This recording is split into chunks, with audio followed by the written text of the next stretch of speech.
हाय, नमस्ते सगळ्यांना। हा आमचा मिनी ब्लॉग आहे। आता मी माझ्या आईच्या घरी आलेले आहे। आईने सवासण्या ठेवल्यात ना, तर मग आता आमचा सवासणीचा स्वयंपाक चाललेला आहे बघा।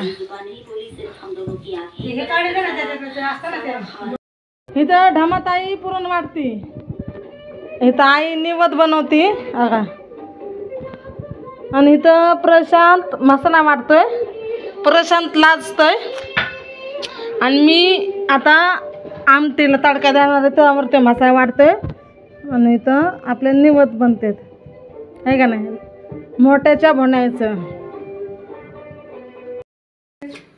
आनंदी ने पूछा, चित्त तो प्रसन्न है? वीडियो चालू है। आनंदी की त्योरियों पर बल पड़ गए। झुंझलाहट के मारे बदन में से दहक उठी।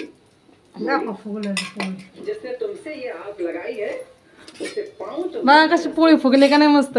श्रीकंठ बोले, इतनी गरम ढमाताईंनी बनवल्यात पोळ्या, पुरण तिनेच वाटल्या हा काही, तिने पुरण वाटल्या, पोळ्या पण तिनेच केलेल्या। मेरे भाग्य का फेर है। आमटी मी बनवली, ये गंवार छोकरा आमटीच इतकं सुंदर वास येते, मस्त छान मुझे खड़ा येतं का नहीं प्रशांत? श्रीकंठ ने कहा, मुझसे मांस पकाने को कहा।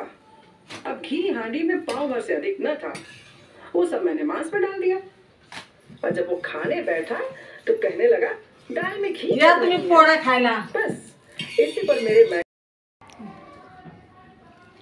या जेवण करायला। आईचे तर सवासणी आहे ना, सवासणीला आलेले मी।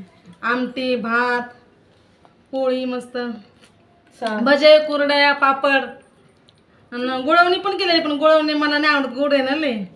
आमटी बघा कशी तर्री आली, मस्त आहे ना। या तुम्ही पण आमटी पोळी खायला। मी बनवली आमट्या, एकच नंबर, लय सुंदर छान। बस थोडं आमच्या चॅनलला लाईक करा, सबस्क्राईब करा। बाय, धन्यवाद।